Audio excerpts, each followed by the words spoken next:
다음 주제로 가죠. 내일이 4월 1일인데 여러분 잘 아시는 만우절이기도 합니다. 북한에서는 새 학기가 시작이 된다고 하네요. 교과서부터 교복, 학용품까지 모두 국가 무상보급을 한다지만 북한 주민들은 장마당 제품을 더 좋아한다고 합니다. 이유를 알아봅니다. 먼저 영상 보겠습니다.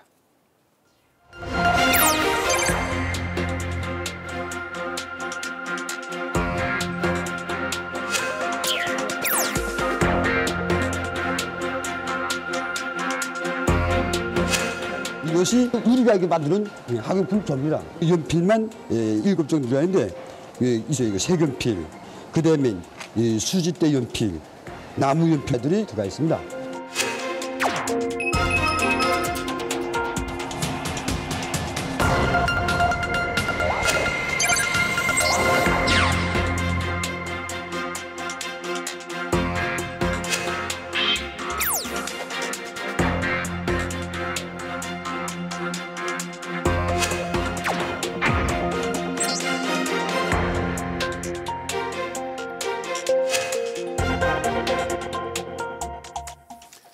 이번 주제에는 안찬일 세계 북한 연구센터 소장도 함께 하시겠습니다. 어서 오세요. 안녕하십니까. 말씀드렸지만 북한은 4월 1일에 개학식을 합니다. 북한 초등학교의 개학식 모습 저희가 찍어둔 것 있는데 함께 보겠습니다.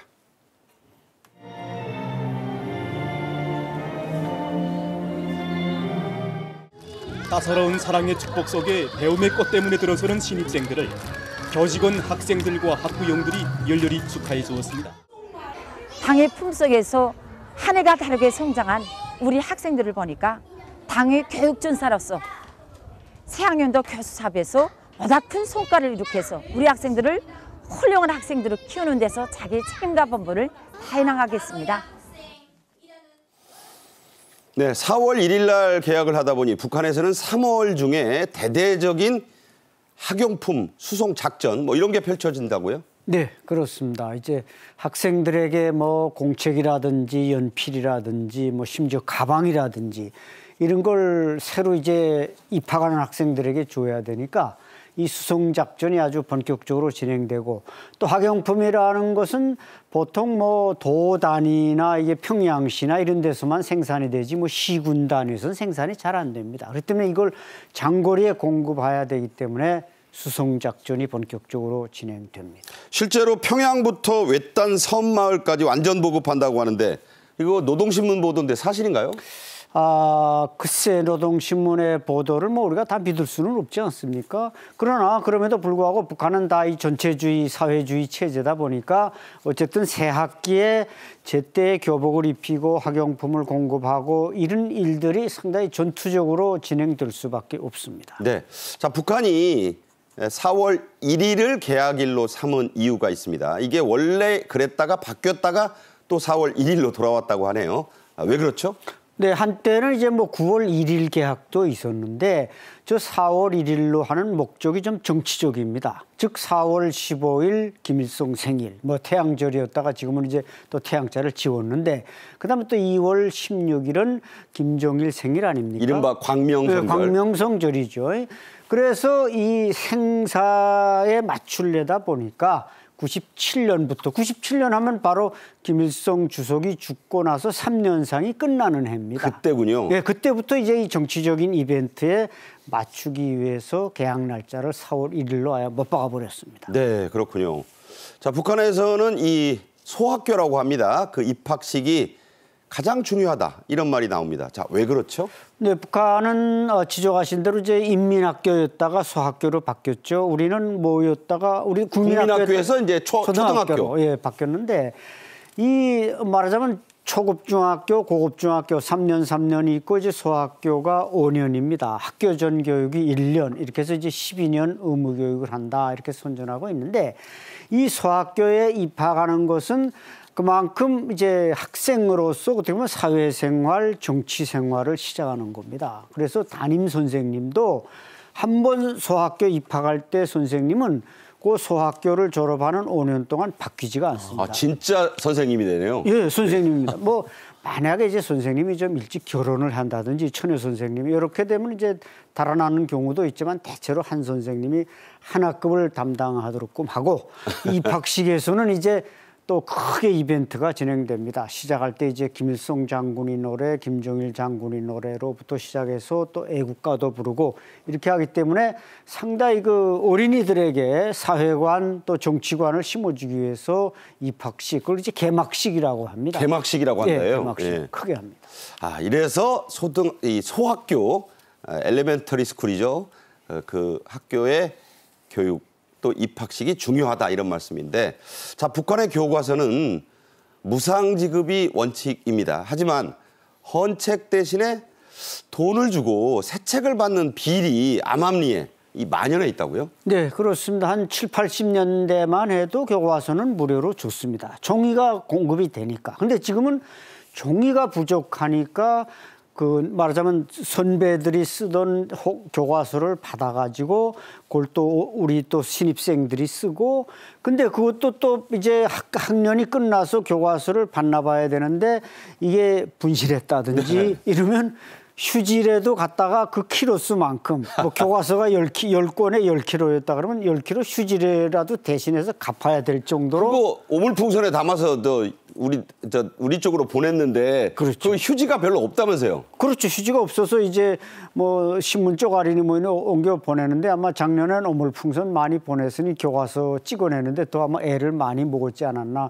그렇게 생각이 됩니다. 그래서 이제 새 교과서를 받는 경우는 상당히 기쁘고, 그러나 이제 부족하면 결국 선배들이 쓰던 낡은 걸 받고, 또 장마당에서는 이 교과서를 또 판매를 합니다. 판매하는데 이것도 이제 보통 한 학년 거 한 10권 정도면 북한 돈으로 한 10만 원씩 이렇게 한단 말이에요. 그리고 선생님한테 약간 뒷돈이나 이런 걸 주면 그 선생이 가지고 있는 새 책을 또 이렇게 그 예쁜 애에게 돈 좀 받은 애에게 준다면서요? 그렇죠. 이제 교과서는 당국으로부터 선생님을 통해서 공급되니까 그 양은 절대적으로 부족하고 하니까 뭔가 부모님한테 좀 받은 사람은 그걸 주고 이제 못 바친 사람들은 낡은 책을 쓰고 그렇게 됩니다. 네, 재밌네요. 자, 헌교과서는 지금 말씀하신 대로 반드시 반납해야 합니다. 탄피 주워서 반납하듯이 이게 잃어버렸거나 많이 훼손이 되면 상파지라고 하는 말이 있네요. 다른 파지를 많이 내야 한다고요? 네, 그렇습니다. 이 북한의 교과서는 설사 세고를 받았다고 하더라도 북한의 교과서나 그 공책의 종이지를 보면은 대한민국에서는 아마 박물관에 가서나 찾지 그만한 지를 찾을 수가 없습니다. 아, 그 정도로? 예, 심지어 공책에는 이렇게 이게 말하자면 섬유 나무로 이제 생산했는데 막 구멍이 이렇게 보면 이제 바람이 다 통할 정도로 종이에 구멍이 뚫려 있어요? 뚫려 있습니다. 네. 그건 정말 우리는 박물관에서도 찾기 어려운 건데, 말씀하신 대로 이 절대적인 종이 부족, 그것 때문에 북한은 노동신문 찍어내는 종이만 잘 공급되지 나머지는 다 절대적으로 재활용이다 보니까 파지로 받쳐야만 됩니다. 자, 우리나라도 사실은 교과에도 있어요. 그 졸업식의 노래에도 물려주신 공책을 받아서 그런 대목이 기억나는데, 우리도 옛날에는 그랬습니다. 지금은 참 노래에나 남아있지만요. 장마당에서 교과서를 사는 일, 말씀하신 대로 빈번에 젖고, 그러다 보니 교과서를 어떤 교과서를 들고 다니느냐에 따라 그 사람 경제력을 알 수 있다고요? 네, 그렇습니다. 새 교과서를 들었느냐, 또 장마당에서 구입한 교과서를 들었느냐. 그러니까 북한의 장마당은 고양이 뿔 내놓고는 다 있다. 그러니까 이게 무슨 말이냐면은 신발에서부터 수공업적으로 다 만들어내니까 교과서도 만들어내는 겁니다. 근데 이 장마당에서 교과서도 무슨 과학이라든지 용어라든지 기술 교과서는 상당히 비싼데 김일성 사상이라든지 이런 교과서는 아주 헐값에도 누가 잘 사가지 않는 경향이 있습니다. 자, 이 상파지라는 게 어떤 겁니까? 그러니까 상파지라는 게 파지 중에서는 좀 재활용하기에 용이한 그러니까 상질의 파지다? 상질의 파지다. 그렇게 보시면 됩니다. 네. 자, 교과서에도 잘 팔리는 교과서 안 팔리는 교과서. 이게 장마당에도 구별이 된다네요. 저도 이번에 처음 알았는데요. 소학교 같은 경우에는 13과목을 하는데 체육은 아예 그 교과서가 없다고 합니다. 그러니까 12종류가 있는데 그중에 잘 나가는 교과서 어떤 거겠습니까?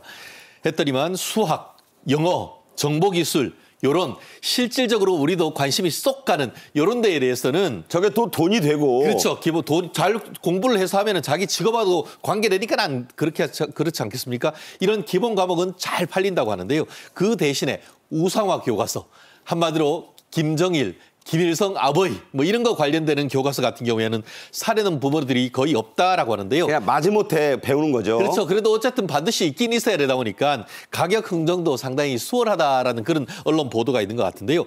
근데 흥정이 불가한 것 왜 그랬습니까? 공급보다 수요가 많으니까 서로 살려고 하니까 뭐 깎아줄 사람이 없겠죠. 그러다 보니까 수학, 영어, 정보기술 이런 책 같은 경우에는 새 책은 한 10,000원, 헌 책은 한 절반 가격인 한 4,000~5,000 원 정도에 매매가 된다라고 하는 후문인 것 같습니다. 네. 10,000원이면 큰 돈이죠? 10,000원이면 큰 돈입니다. 예. 자, 1970년대 교과서가 지금도 쓰일 정도로 북한의 교과 과정 참 안 바뀐다네요. 네, 그 제재는 뭐 이 지도자가 안 바뀌니까 밑에 뭐 사상, 이론, 뭐 교육이 다 안 바뀝니다. 그래서 지금도 그 70년대 그 내용인 뭐 남조선 어린이들은 헐벗고 굶주린다 이런 내용을 그대로 가르친단 말이죠. 사실 그게 남조선은 지금 북조선으로 바꿔야 될 그런 상황임에도 불구하고 안 바뀌고 그러다 보니까 교과서 내용이 뭐 크게 혁신되는 게 없으니까 뭐 교과서를 새로 찍기보다 그저 선배한테 받아서 써도 별 무방한 상태의 낡은 방식으로 교육을 시키고 있습니다. 그나마 2023년부터 새 교과서를 쓰고 있다는데 자, 이거는 장마당에서 팔리겠습니까? 그것도 다 장마당에서 그냥 당국에서 나오는 건 무조건 장마당에서 카피해서 다 이제 또 판매하는, 그러니까 그건 이익을 목적으로 하는 거니까 잘 만들 수밖에 없고 또 가격도 비싸지만 부모들이 뭐 우리 자식이 어떤 교복을 입었냐, 어떤 교과서를 쓰냐에 따라 자기 프라이드가 평가되니까 어떻게든 자기 자식은 조금 잘 해주려고 하다 보니까 장마당 교과서가 또 인기가 있는 겁니다. 네. 자, 북한에서는 이 교복, 신발, 책가방도 나라가 만들어서 지급합니다. 직접 보겠습니다. 전국의 모든 신입생들이 새 교복과 신발, 소나무 책가방이며 해바라기 학용품을 받아놨습니다.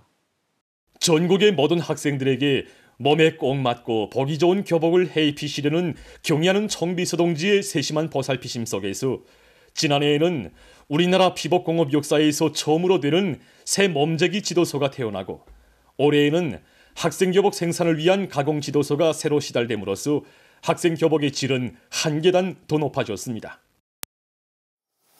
네, 북한 학생들 뭐 이 다큐 영화 같은 데 보면 모두 똑같은 복색하고 있습니다. 목에는 빨간 머플러. 이거 한 30년 됐다고요?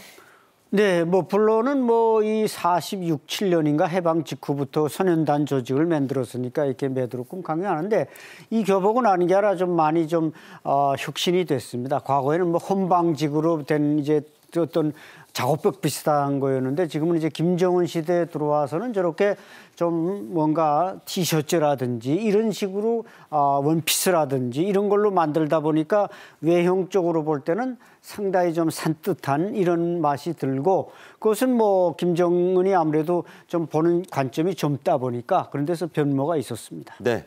자, 스위스 유학파죠. 김정은이 집권한 뒤에 교복이 뭐 이래 그런 모양이에요. 디자인이 좀 다양해졌네요. 네, 아무래도 선진국이라고 할 수 있는 유럽에서 살고 그러면서 보고 듣고 익힌 것이 있다 보니까 다시 이제 북조선 그 북한으로 돌아가 봤더니만 이것 조금 그래도 개선하자라고 해서 좀 개선됐다는 것 같은데요. 초등학교부터 해서 중고, 대학교까지 실질적으로 학교의 학생들의 옷을 사실상 국가에서 지정해 주는 건 아니겠습니까? 아마 그림에서 많이 봤고 일본 같은 경우에도 그 조총련 학교 같으면은 바지 저고리 치마 저고리 입었던 그런 모습이 있다가 지금 그림에서 보는 것처럼 그 이후에는 많이 바뀐다라고 하는데 초등학교, 소학교 같은 경우에는 어린학교 그 여름복 같은 경우에는 반바지 이런 식으로도 하고 여학생 같은 경우에는 연분홍 치마 이렇게 하고 그 남학생 같은 경우에는 그 하늘색 이런 옷을 입고 한다고 합니다. 그런데 이제 나이가 점점 들어가지고 이제 중고등학교로 올라갈수록 이 바지도 긴 바지도 입도록 하고 무게나 어떤 색깔 옷의 무게라든가 색깔도 조금 더 점잖은 이런 식으로 된다 하는데요.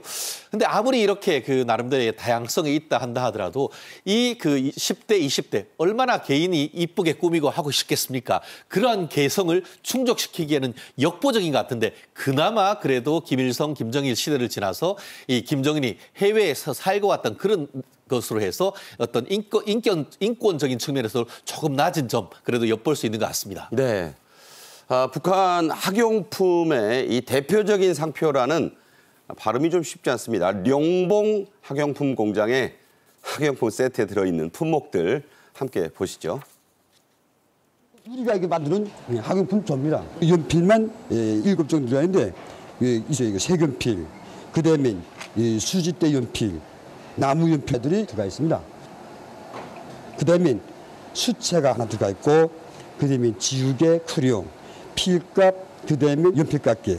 그다음에 여기에 각종 원주필, 중성필 들어가 있습니다. 그다음에 종합자재 들어가 있습니다.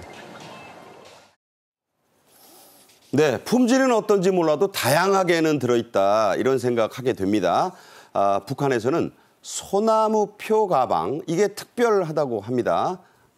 이유가 있죠? 네, 이것은 바로 김정은이 집권하고 나서 이제 한 5년 후인가요? 2017년 1월에 그 가방 공장을 직접 현지 지도하면서 그 가방의 브랜드를 이제 소나무표로 하라. 그러니까 북한에는 뭐 두루미라든지 해바라기라든지 이런 소나무라든지 브랜드를 자기네 이제 주체식으로 자기네 이름으로 한다고 해서 그러니까 김정은 위원장이 그때도 왜 그 학생들이 가방에 외국 이름이 붙어 있는 걸 메고 다니느냐. 아하. 그걸 지적하면서 이름 지어준 가방이기 때문에 이게 또 전국적으로 공급이 되다 보니까 좀 북한에 또 소나무가 많죠. 네, 소나무가 좀 많은 편입니다. 아무래도. 그 자작나무를 좋아한다고 하는 것도 그 자작나무도 소나무처럼 많습니까? 자작나무는 주로 이제 북쪽 지방의 백두산 근처에 자작나무림이 많이 있고 거기에 이깔나무도 많이 있고 그러다 보니까 자작나무도 뭐 북한에서는 조금 널리 알려져 있습니다. 네. 자, 모든 게 이렇게 다 국가가 획일적으로 정하는 게 북한이지만 김정은 체제대로 좀 바뀐 게 학생들의 가방 디자인만큼은 딱딱 국가가 정하지 말라. 그래서 좀 풀어놨다고요? 네, 그렇습니다. 이 옷은 뭐 컬러나 모양에서 아까는 이제 대학생들도 다 북한은 교복을 입습니다. 근데 이 가방에서만은 자기가 소나무표를 딱 해서 지금 거의 독점화되다 보니까 그 외에 뭐 외국 디자인이 들어와서 이제 가방을 요즘은 어린이들이 다 지고 다니잖아요. 그렇죠. 지는 네. 가방인데 거기에 대해서는 좀 크게 통제하지 말라. 그래가지고 어린이들이 좋아하는 거라면은 뭐든지 해주라. 그런데 역시 소나무표 가방이 압도하다 보니까 나머지 가방이 거기에서 크게 디자인이 벗어나지는 않습니다. 네, 그렇군요. 지금까지 최진영 대표, 안찬일 소장과 함께 말씀 들었습니다. 고맙습니다. 감사합니다. 네. 감사합니다.